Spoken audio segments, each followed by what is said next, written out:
Welcome everyone to this week's Azure DIY. We're in season 3, episode 2. My name's Duncan Hunter. I'm an app dev specialist here in Sydney, and I'm super pumped this week because we're going to be talking about one of my favorite topics, which is Azure Serverless in the enterprise. And it's actually going to be me presenting with my buddy Adam. So really excited for today. If you haven't been to one of these Azure DIYs before, basically we get together for an hour to deep dive into an Azure topic with either one of our partners or our Microsofties or someone from the community. And as I mentioned, we're in week 3, season 3, episode 3, and we have a bunch more to come this season. So if you haven't signed up for those, I highly recommend that you do. And if you're interested in seeing ones that have already happened, then I recommend you go to our source of truth, which is our LinkedIn page. So this is the QR code to get to our LinkedIn page, and you can get all the previous recordings, or after this, you'll be able to get this recording. So highly recommend you go check that out. Bit of housekeeping before we kick off. And the first bullet point here is this session is recorded and will be shared afterwards, as I said, on LinkedIn. And we'll be happy to share our slides as well. Please ask questions in the Q&A. Hit that Q&A button as we go along.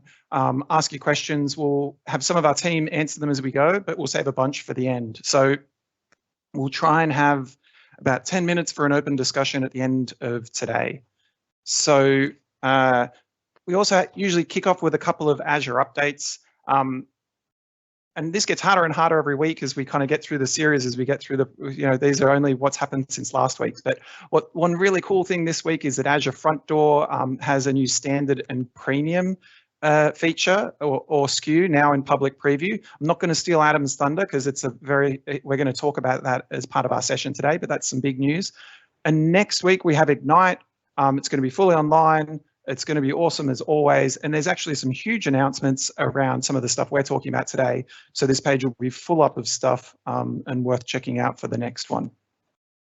So I'm going to now move into our presentation and I'll hand you over to Adam to kick us off. Excellent, thanks, Duncan.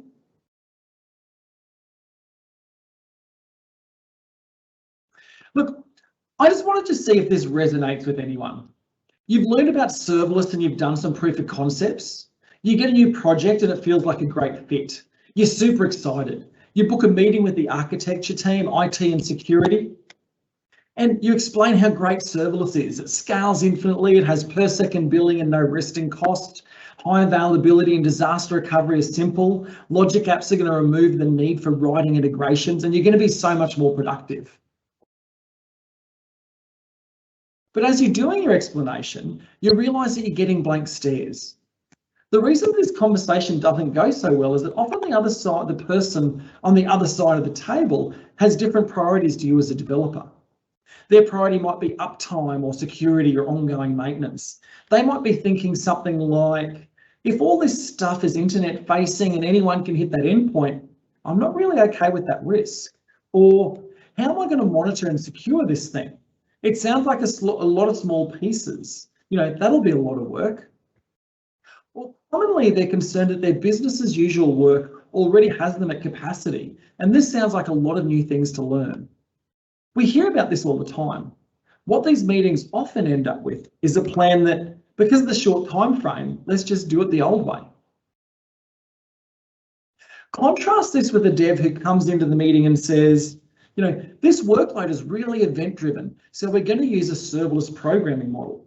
Now, depending on the project's needs, we can deploy this into a highly controlled environment, even something that's PCI or IRAP protected certified. Or we can leverage super scalable, really cheap serverless compute. Or we can choose an option in the middle.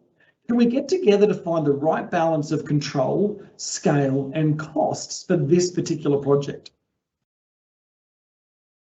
Reframing the conversation this way is much more likely to lead to a positive outcome. If you want to get traction with serverless in your organisation, the key is to ensure that the other teams you're working with understand that the serverless paradigm doesn't mean that they also can't meet their goals. Hi, I'm Stephenson. I work at Microsoft as an Azure specialist. My job is to work with state governments, financial institutions, and large corporate customers and help them to architect and deploy workloads into Azure. And I'm Duncan, and I also work as an Azure specialist for Microsoft, but here in Sydney. And I work with our largest financial services industry and federal government customers. And I don't have just a bunch of experience with Azure Serverless. I've also got a bunch of commercial experience shipping apps on Google Cloud Platform. So this serverless topic's dear to my heart. So Duncan and I are here doing this talk because we're working on enterprise, public sector and commercial customers every day doing serverless. A few years ago, serverless was being talked about and had traction in smaller companies, but it didn't have widespread adoption in the enterprise. Now, that's all changed. Nearly every customer I work with is leveraging serverless in some way, in government, in banks and in commercial. That's why we're here today. We want to help you add value to your organisation by sharing our experience of serverless in the enterprise. Serverless is such a broad topic and there's lots of different interpretations. Duncan and I work on the same team and on the same technologies, but when we started to work on this talk together, we had several conversations coming together about what our definition of serverless was. What we've agreed upon, for the moment at least, is that serverless really has three aspects.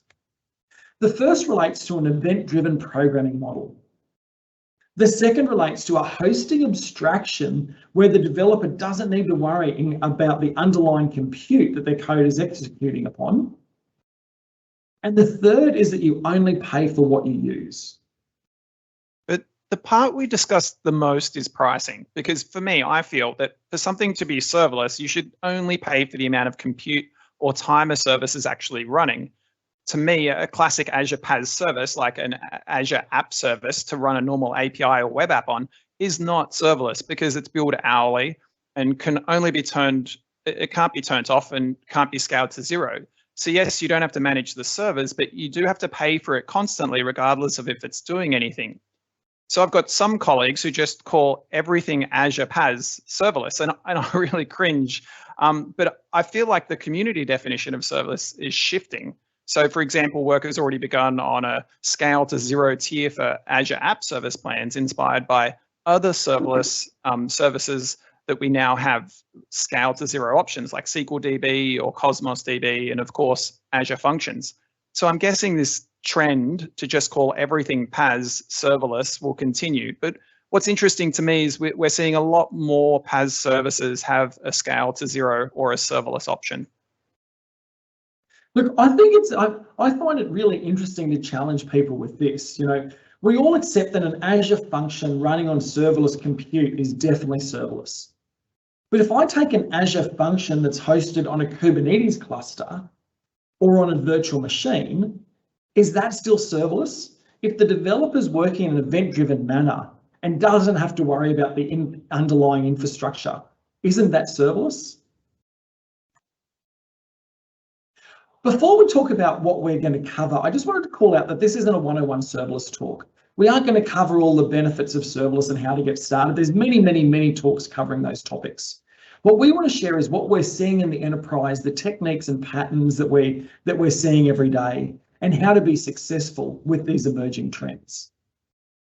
We're going to start off with a look at how we would build a serverless application today. We'll check out the architecture and all the components and share the open source projects we're collaborating on to make starting a project like this the right way a couple of minutes versus a couple of days. Then we'll look at the reasons why a lot of our customers just can't deploy that purely serverless multi-tenant application and the patterns and architectures that compromise between the promise of pure serverless and the real work requirements of the enterprise. We'll look at patterns and architectures that can keep CISOs and IT admins happy with security requirements, all the way up to protected. And we'll have a look at how to leverage serverless and still have a multi-cloud strategy, and how to leverage the benefits of containers and Kubernetes and serverless at the same time. And finally, we'll have a look at a few real-life implementations we've done with our government and commercial customers.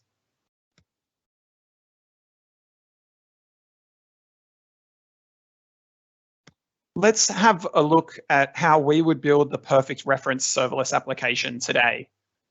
Now, we're going to use this architecture as a starting point, but this is not what we actually see in the enterprise. So in the following sections, we'll talk about why everyone isn't building serverless applications in this way, and then demonstrate similar architectures implemented with multiple levels of security. The entry point to your serverless APIs or any of your applications should be Azure FrontDoor. Azure FrontDoor gives you a global scalable entry point that uses Microsoft's global edge network to create fast, secure, and scalable apps. It really wraps up a few features to achieve this. First is a WAF or a web access firewall. Second is a load balancer to route traffic between Azure regions, similar to Azure Traffic Manager, which we feel Azure FrontDoor replaces for many people. And lastly, it acts as a CDN, caching your static assets on the edge for faster content delivery. The other nice part about Azure FrontDoor is once you hit an Azure point of presence, your request will travel over Azure's backbone versus the public internet to the appropriate regional data center, making it even faster. Any requests to your APIs would go via an instance of Azure API Management run in a serverless-based pricing tier. API Management is your gateway into your APIs to help accelerate API development for exposing both internal and external APIs.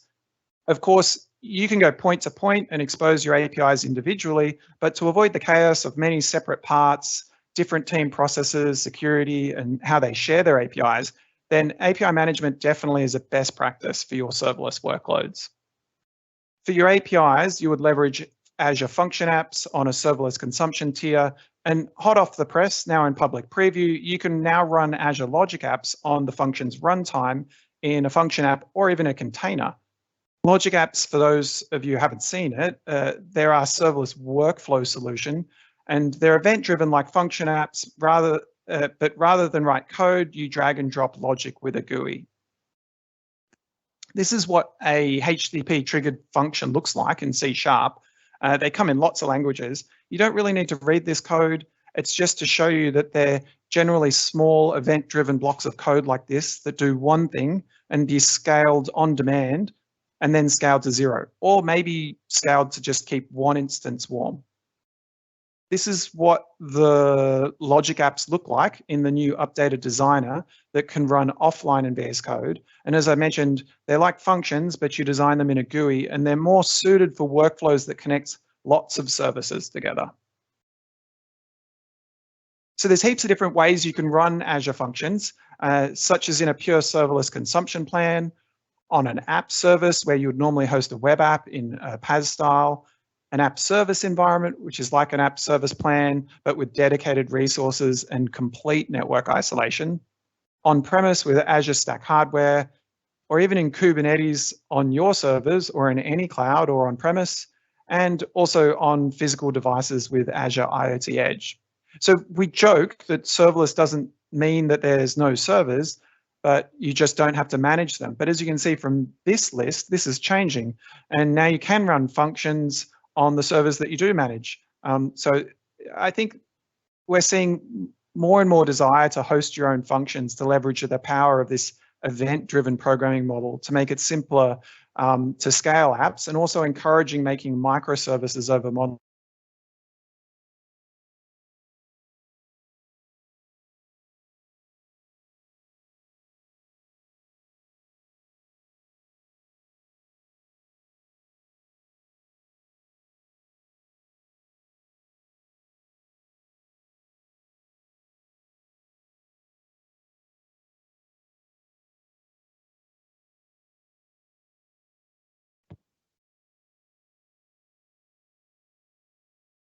Have you still got me?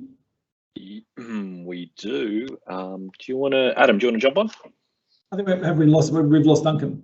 I think we have. Oh, so look, as we've mentioned already, so Duncan's just run through and he's really talked about that there's lots of different ways that we can run our serverless functions. We can host on a whole lot of different types of underlying compute. And as we've mentioned already, we can now run logic apps on that function runtime, and that's in public preview. So all of those places you can run a function app that you can now you'll be able to run a logic app as well. And that's really cool. Now, backing these serverless functions and logic apps, we can use a combination of Azure Blob Storage and Azure Cosmos DB. So Cosmos, if you haven't worked with it, Cosmos DB is our distributed NoSQL horizontally scalable database.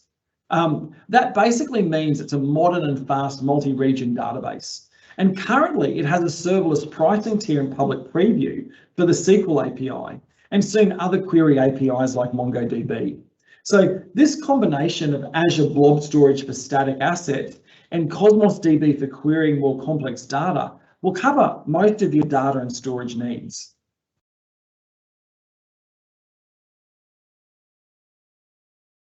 Duncan, are you?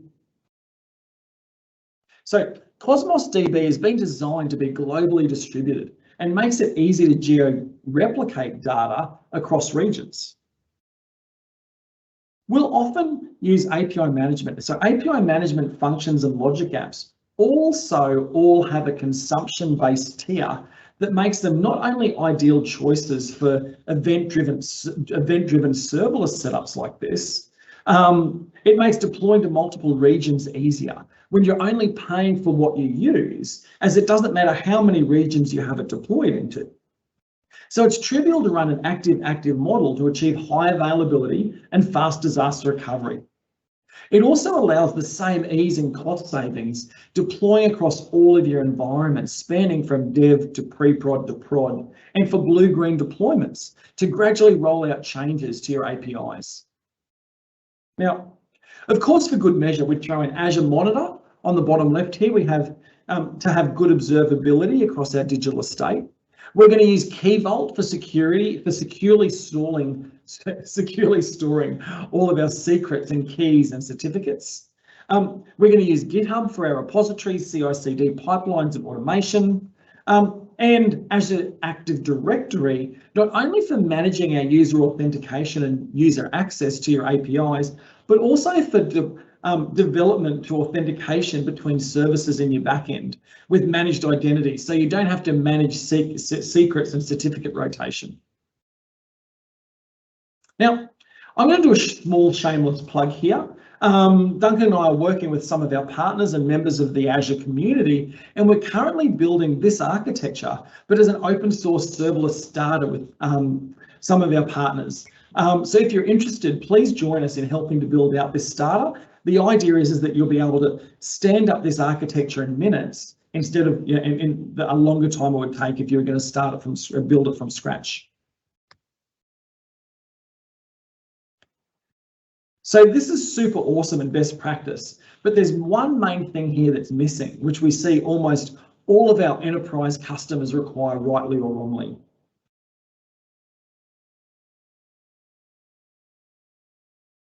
What is the big challenge that our customer that we see all the time with doing serverless in the enterprise? It's control. A perceived lack of control, and I say perceived, a perceived lack of control is the #1 technical challenge that stops customers implementing PaaS and serverless in the enterprise. How do we fix that? Well, it's not too hard to start having a conversation inside your organization. And it's in Australia, ASIO uses Azure for secret workloads. The US Department of Defense is putting billions of dollars into their Azure platform.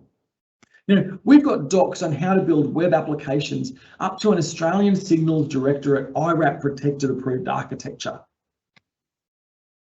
We also have an architecture for financial services companies like banks that's PCI DSS certified. Banks, federal and state governments and security organisations are trusting sensitive workloads to PaaS. In organisations that have trust issues, I find that starting from a place of safety is best. That's why I love these reviewed and approved architectures. They let us have conversations about the sensitivity of the application we're building. A good question to explore with your company is sometimes, hey, if banks and government departments can host sensitive workloads on PaaS, why can't we? And as I've tried to portray at the beginning, the issue is often how the developers introduce new patterns and technologies to an organisation that really can determine their success. I really like to put it back to the developers and say, if you want to use serverless, you need to advocate the serverless security spectrum and networking patterns inside your organization. The architects and security team want to see, how do we apply network controls? How do we do monitoring and logging? And what uptime am I going to get and how much it's going to cost? If you lead with these conversations, you're going to be much more successful. I explain the serverless compute spectrum like this. We can take our serverless functions and deploy them on isolated compute, just like the PCI and IRAP protector blueprints. What happens in the isolated tier is that the virtual machines running under the covers, both for hosting the web applications and the control planes, they're dedicated to you and they run in your own private address space. You get all the control of network isolation. Of course, you're also paying for a lot of reserve compute. On the other end of the spectrum is the serverless compute model. Most presentations and demos of serverless are focusing on this.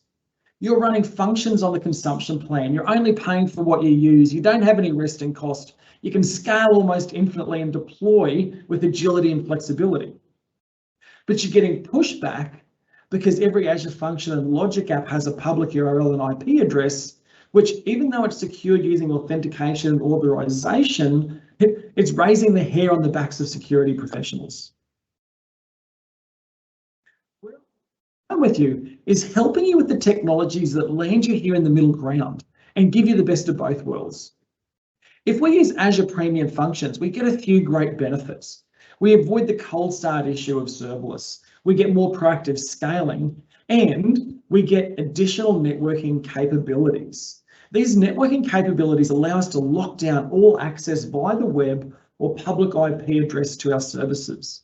This is the sweet spot that we're working with lots of customers towards. It meets the requirements of the IT pro and security teams and still gives developers all the benefits of serverless that they're chasing. So before we can look at these different architectures, I just want to do a bit of a level set. What I have here on the diagram is a normal Azure function and logic app. By default, both of these are accessible from the internet, as long as I'm correctly authorized. For example, I can get the URL of my Azure function and put it in my browser. This is a cause of concern for some organization. Once again, this can absolutely be secured, but either because of regulatory requirements or else due to a desire to implement the same network isolation-based security policies as they've applied on-prem, many organizations want their web applications, function apps, and logic apps to be completely isolated from the internet. IT pros have been isolating workloads from the clouds for decades. It's what they love to do. The short version of how they do this is that all websites have a numeric address called an IP address. There are a few special ranges that don't work from the internet. They're reserved for use inside work and home networks. They often start with 192.168 or 10. For our demo, we've chosen 10.1 to start all the addresses from our on-prem network. We can also create a private network space inside our Azure cloud. Let's assign it all the addresses that start with 10.0. So everything inside this address, inside this network, has a 10.0. something IP address that's not accessible at all to the internet, but that is able to be connected to the organization's on-prem private network. This provides additional security to our internal resources. There's no way to access our private address space from the internet. Once we have that private network space, we can carve it up into smaller networks called subnets and reserve some blocks of IP addresses for different purposes. I've created two here, one to put web apps into and one to put our API gateway into. We can then wrap a firewall around each subnet, allowing us to control the traffic in and out of each subnet. These tools are the security tools IT pros have been using for decades. They're familiar and are what are going to bring a sense of comfort to the IT pro and security teams. Now that we have our private address space and we've locked them down and controlled them with firewalls, we can create our web compute and API gateway resources in those subnets. Everything needed to run APIM and the compute for the functions is deployed into your private address space. Now, it's worth noting that the API gateway isn't an actual API. It's an abstraction layer over the top of your actual APIs that lets us manage security, performance, and admin tasks related to those APIs. It's a single pane of glass for things like auth, caching, and rate limiting. Now, because these isolated services only have internal IP addresses, there's no way for them to be accessed except from other private addresses like the ones on-prem. If we did want controlled internet access to these resources, we'd put in a load balancer and firewall that straddles the virtual network and allows us to create specific rules about what traffic to allow into our private network and where it should go. We've now essentially recreated the core of the protected or PCI architectures.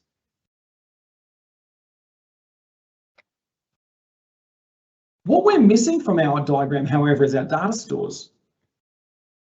Let's put on the Azure storage and Cosmos from the original use case. Now, because these services are based on massive shared infrastructure, there's no mechanism to actually deploy them inside our private virtual network. What we do instead is use the private link feature. With private link, we can block off all internet access to multi-tenant services and create an entry point with the private IP address that becomes the only way to access those services. So these services are no longer accessible from the internet, but they are accessible from our other private resources in the VNet and from on-prem if we have the firewall rules configured to allow it. Now, I know it's networking, and usually that's not so exciting, but private link's a really big deal.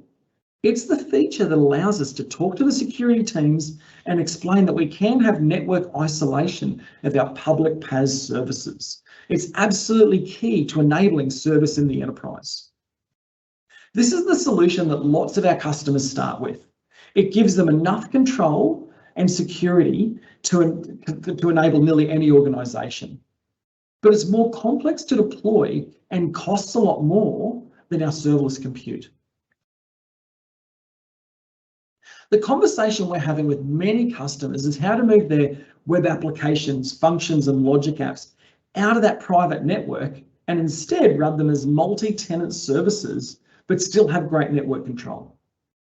This is going to be much cheaper, easier to manage, and gives them all the benefits of the pure serverless solution. The challenge that we've done is now that we've secured our database services using private link, the only way to access them is via private network, which the function app isn't in. So now this is where we use a feature called VNet integration. VNet integration allows you to create a subnet in your private address space, and those applications get projected down into that subnet. Now, from this function subnet, we can talk to the private endpoint of our data services.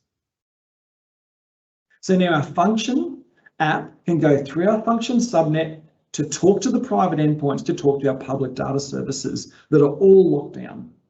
So with private link, you can secure the inbound traffic, and the VNet integration allows you to secure the outbound traffic.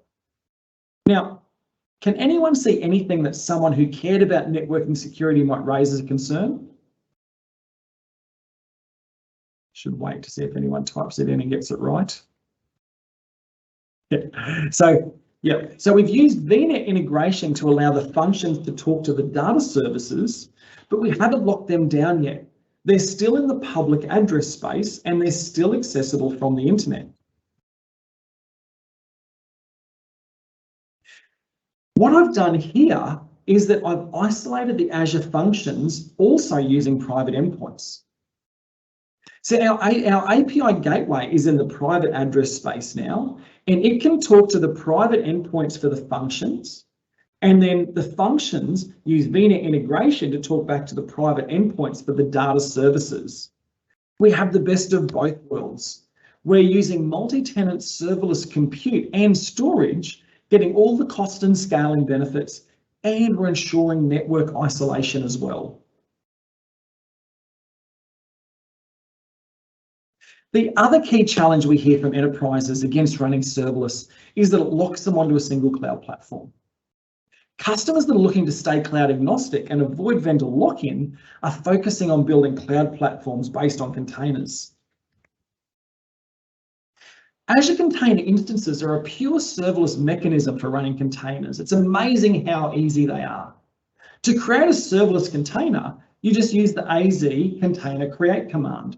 Give the container a name, tell it what image to use and which resource group to put it in, and whether or not to give it a public IP address. That's literally it. For this demo, the container is a simple web app, and we've said for it to have a public IP address. We can hit that IP address, the container will be provisioned, it'll execute, and then if the endpoint isn't hit again, it'll be deallocated. And we only get billed for the seconds that the compute is actually executing.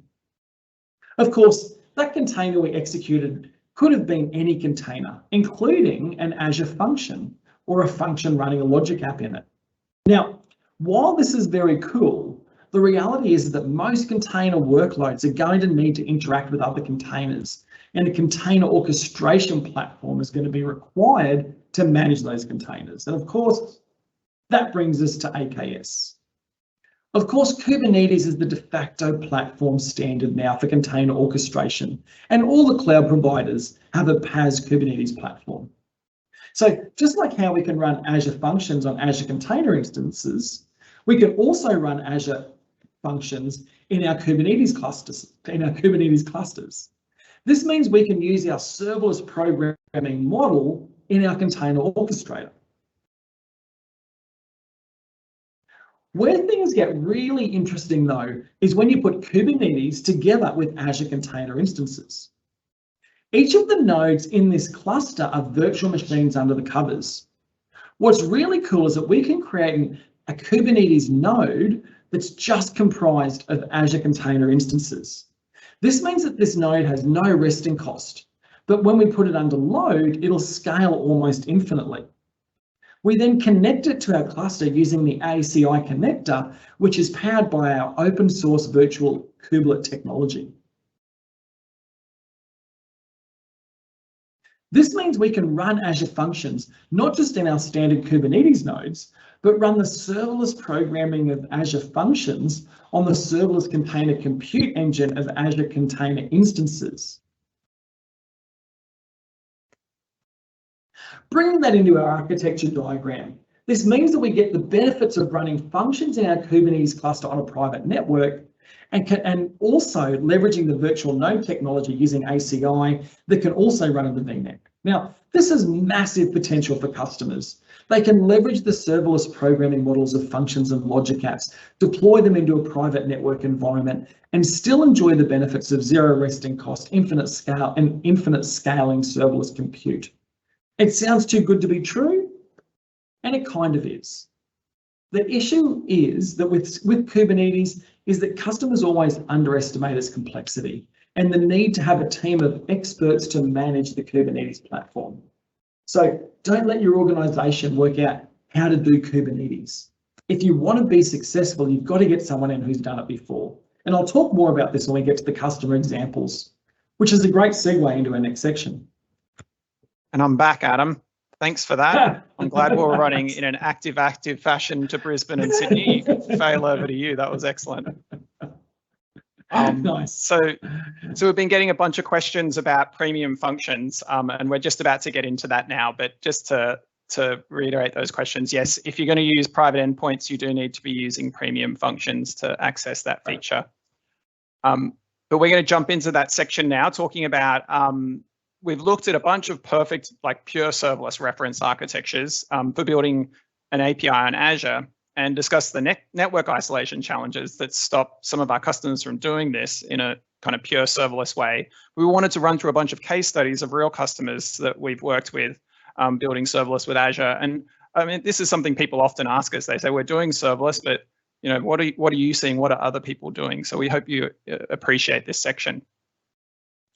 So to start off, we're going to have a look at a case study of a team who are doing a greenfield set of APIs using Azure Functions. And interestingly, this is the first thing this customer did in Azure. It's kind of their first big step in, because some people think, well, you know, they wouldn't do this until they were more advanced, but it wasn't. It was the first thing they did. So This case study is also the beginning of a trend Adam and I and our fellow app dev specialists in Australia are starting to see more of, and that is large enterprise companies going all in writing their APIs, not in a traditional way, but using purely serverless functions.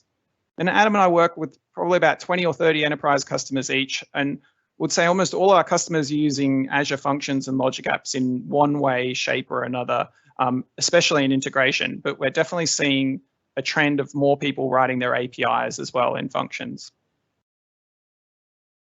So this case study will look very much like the network isolation example we just covered. They used only function apps for their API backend, and their backend was for the data was SQL, but they still needed to talk on premise, so they still needed a way to do that. The company followed a hub and spoke architecture in setting up their virtual networks to achieve a higher separation of concerns between what the central IT teams would manage and deploy and what the workload or API teams and resources would manage. And also to be able to have a clearer control gates and monitoring between entry in and out of different environments. In the hub spoke, they had an app gateway and a series of firewalls that was far more complex than this simple picture that I have here.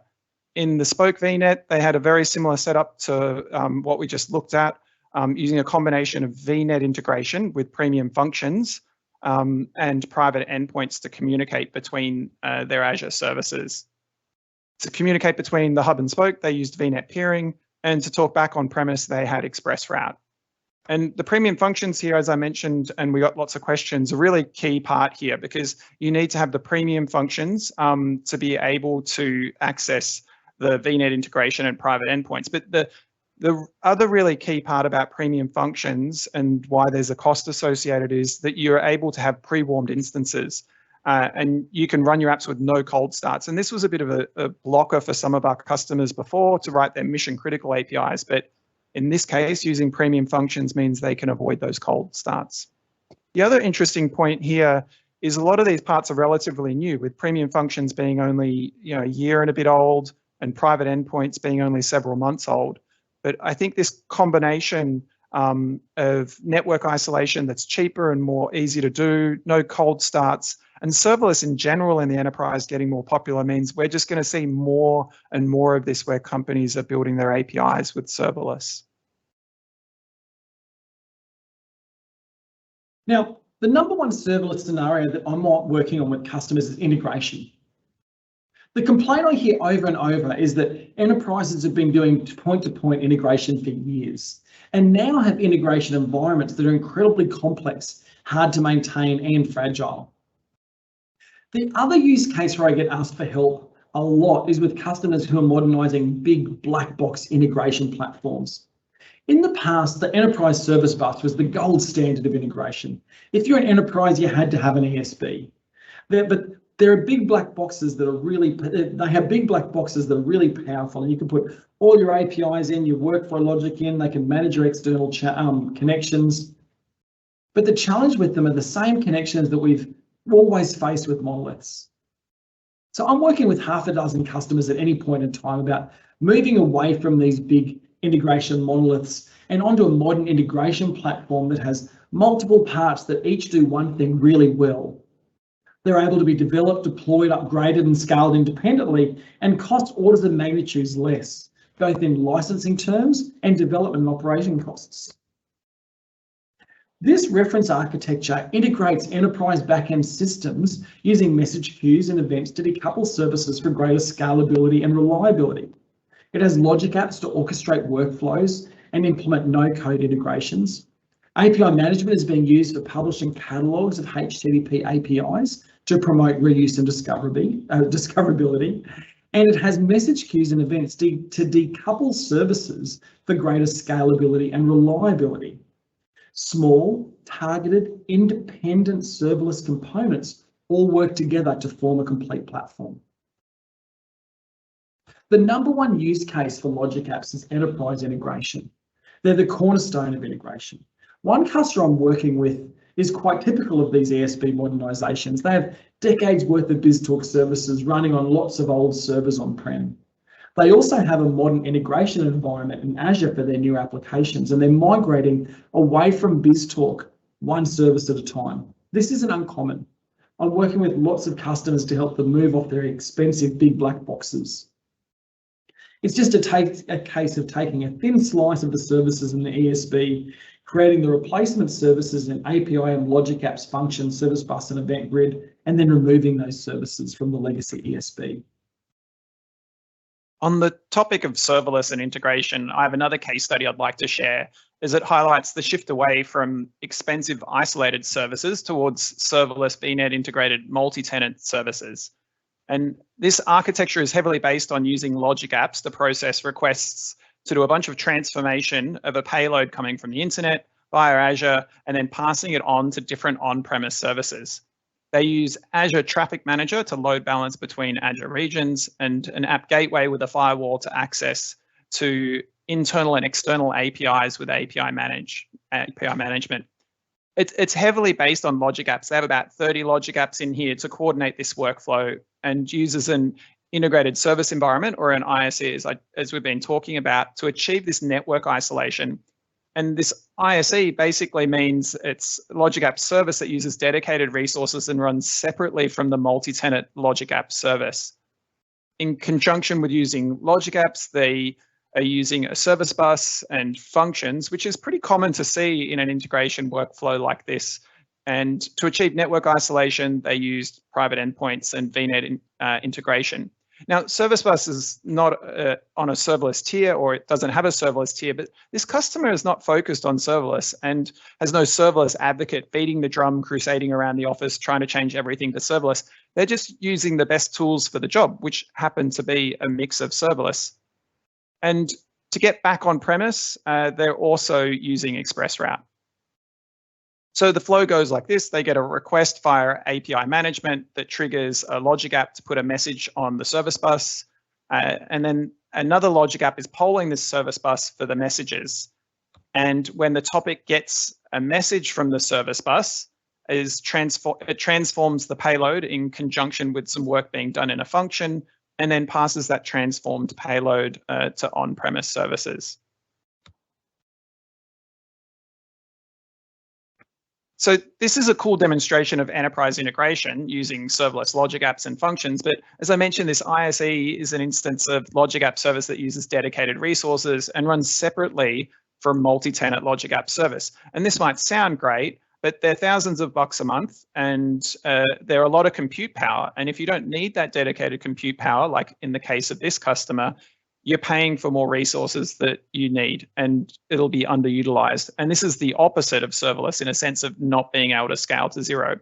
And at the moment, this is the only way to really achieve doing, using an IC is the only way to achieve this network isolation with logic apps, is there's no private endpoints or VNet integration for the consumption-based tier. But this is changing, as we've mentioned, with the new public preview of logic apps running on the function runtime. And when they're out of public preview, this company, which we're working with, will be one of the first to move off an ISE to use something based similar to premium functions to host their logic apps as a multi-tenant service. This will not only save them money using cheaper services, but there's another advantage here when using dedicated resources like an ISE, or not using dedicated resources like an ISE can be a benefit because they take hours to deploy. And in the case of a region outage and planning for DR, to avoid waiting those hours to recover, you need to leave this other ISE in an active role, which is even more cost. So I think this example of not only more and more companies using multi-tenant services with network isolation, but also one of more and more companies using serverless tiers to be able to achieve spinning up and tearing down services more easily than some of these dedicated resources. Not just for disaster recovery, but also for dev test scenarios and blue-green deployments. And before I hand you back to Adam, I've just got a small rant. And I guess I spent a lot of time helping companies doing private networking and choosing serverless and a lot of these patterns we're showing today. And I hope as these companies and their security and networking teams get more practice and securing multi-tenant cloud services, they don't always just default to network isolation-based security and start considering some of their workloads with more identity-based security patterns. Because implementing all this private networking takes up a lot of dev time and energy. And although it's often necessary, I think not managing the underlying networking, just like not managing the underlying servers in serverless, can help save a bunch of time and money. And I'm often joking, with people when they show me their serverless setup, saying, "Oh, this is awesome, nice serverless architecture, but is it also networkless for the same reason?"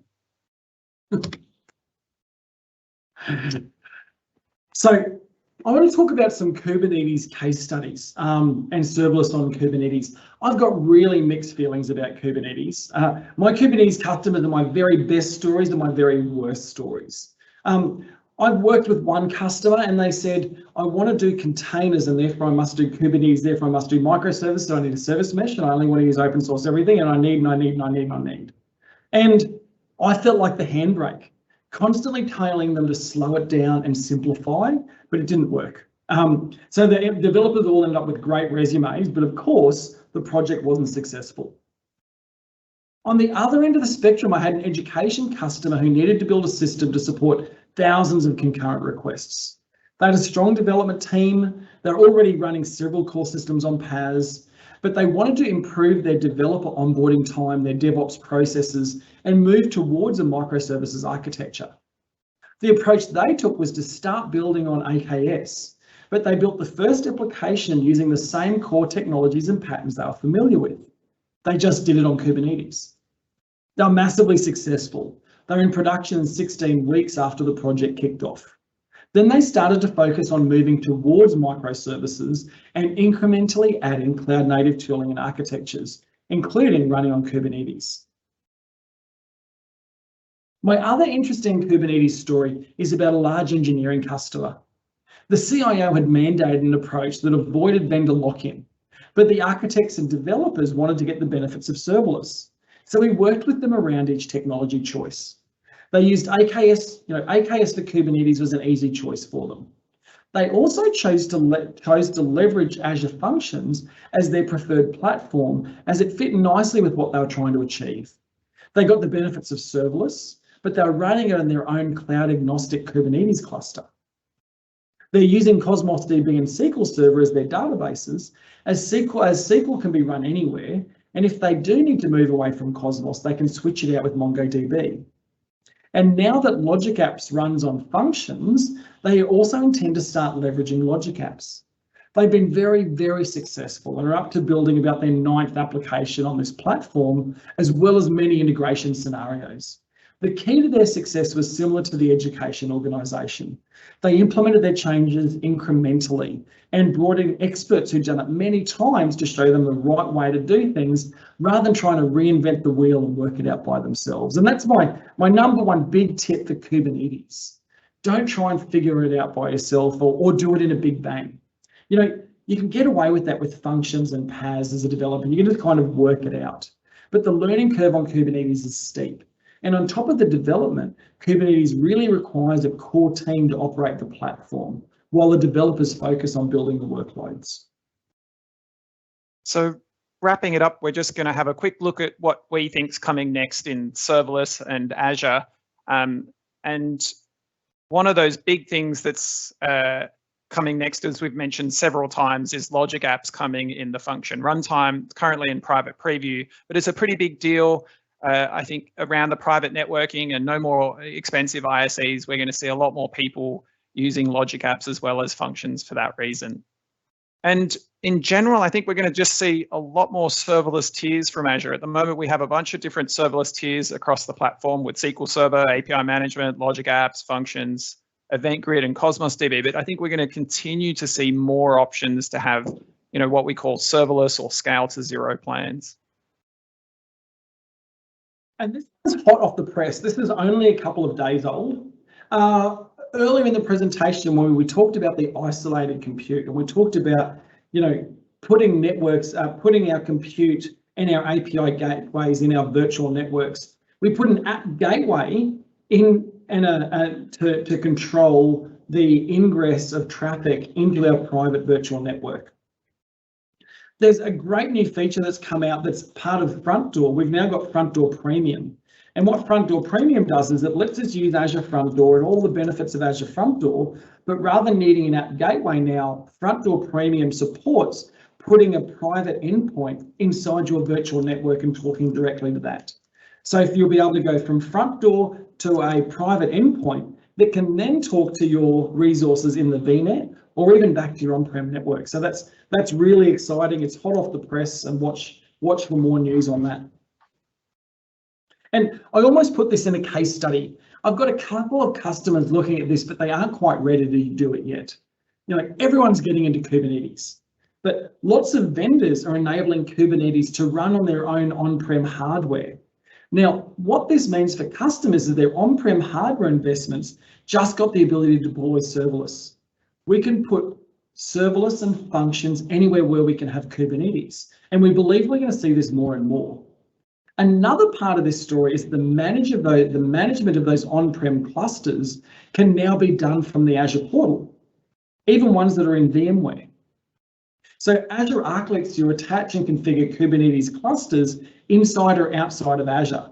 It lets you manage, deploy, and monitor all of your Kubernetes clusters from the Azure portal, no matter where they're deployed. So Arc for Kubernetes is still in preview, but we've already got customers that are really keen to get it deployed. So if you walk out of this talk today with just a few key messages, I hope they are that serverless isn't cutting edge anymore. It's an everyday tool used by the enterprise. That functions go everywhere. If you can, run them on our serverless compute, but if you can't, stick them on-prem into Kubernetes or even in another cloud provider. Functions let you do serverless programming today, regardless of where you need to deploy. Serverless conversations start with security. If you want to do serverless in the enterprise, you have to do it as a team, and you can't do it without security and infrastructure being on board. And what we've known for ages, the awesome thing about serverless is that it brings agility. It helps you ship your code to production every day. We hope you've enjoyed our talk and you're leaving with some tips on how to be successful with serverless in the enterprise. Thanks, Adam. That was fantastic. Look, we have a couple of questions, and I might throw to either yourself or the lovely Duncan, who is back. How do you debug a system that is made up of dozens or hundreds of serverless functions that are calling each other? How do you track down where issues arise if a program compromises a set of events passing through dozens of serverless functions before returning results? It's an excellent question, and it all comes to how you put those different pieces together and how you're using your network logging and monitoring from end to end throughout the application. So, you know, we always advocate using something like Application Insights or Azure Monitor to actually aggregate and log each part of those, so each of those functions, and each part's logging how they're processing each of those messages. We'll also often use things like correlation IDs so that we can actually follow the process from one end to the other. So it's an excellent question. If you want to ping me, I can actually ping you some materials on that one. Awesome. Thank you. I'll definitely say I find, you know, you do end up in the same sort of debugging process where you're getting an automated alert saying this function has this problem. And yes, it can be a nightmare to track back what was the beginning of that problem, but often, you know, you kind of feel very similar that you're diving straight into the specific function with a problem and trying to debug. Very cool. Another question here from Anonymous. Since the functions apps are only accessed via private links, should we have a VM inside the VNet with Azure DevOps agent to deploy code to it from the VNet?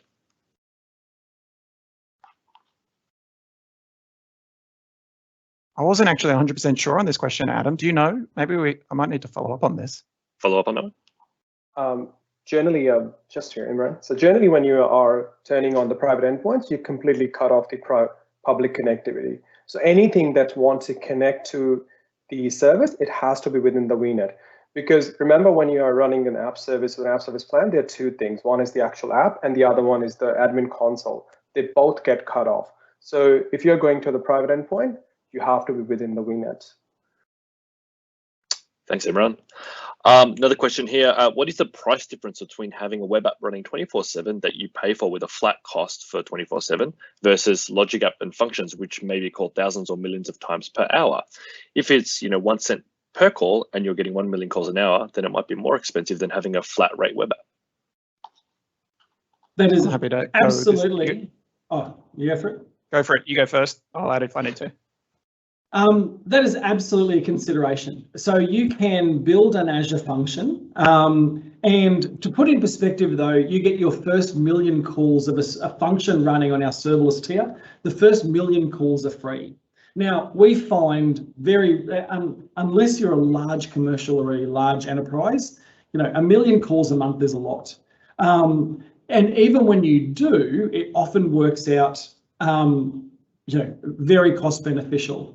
But as we've kind of said, is you can take your function that you are deploying on our serverless tier, and if it makes more sense to have provision compute, you can actually have a PaaS web application and actually deploy that same function code onto a PaaS application and get the predictable pricing that you're looking for. So that's, this is such a great benefit of functions is you write it, you have the function, and then you can choose how you want it provisioned and how you want it under the covers. So, and then the next step from that is you can go it on serverless, you can go it on, PaaS, and then you could also buy, an ASE and a massive amount of isolated compute and have, massive number of functions running on it. So you're not locked in, and you literally do the math to work out what's going to be the best, most cost efficient for your particular workload.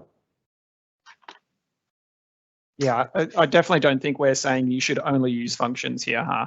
But you still use the best tool for the job. If it's going to be cheaper and it fits the paradigm, then yeah. 100%. Great, thanks, guys. We've got one more question. Probably maybe time for 2 more, possibly. I've got one just coming through. What's a good starting point for Kubernetes on Azure? I'm new to Kubernetes. Also, is there a free tier to try that out?